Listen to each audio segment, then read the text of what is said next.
નમસ્કાર દોસ્તો, હું MISTC રોહિતભાઈ ઠાકોર.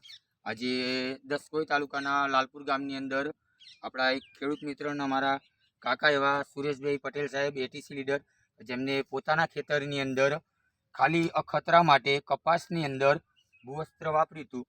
તો આપણે એમના મોઢે જ સાંભળીએ કે એમને ભૂવસ્ત્ર વાપરવાથી શું રિઝલ્ટ મળ્યું.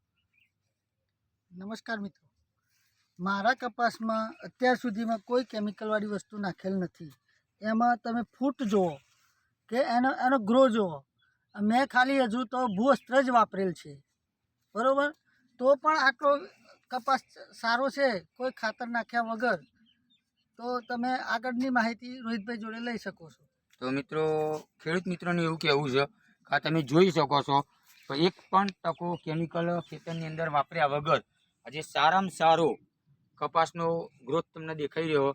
તો આ બંને ખેતર ઓર્ગેનિક કપાસ, અને એની ઉપર એમનું કહેવું એવું છે કે ભરચક જીંડવા લાગેલા, અને મેક્સિમમ અંદાજિત આપણે ગણતરી કરીએ તો 45 થી 50 જીંડવાની સંખ્યા છે. હા, હશે. તો 45 થી 50 જીંડવા આજે શરૂઆતની અંદર બેઠા છે, અને હજુ કપાસનો વિકાસ ચાલુ છે.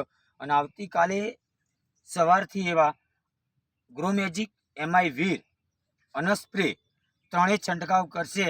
એના પછીની આ કપાસની રોનક કંઈ અલગ દેખાશે.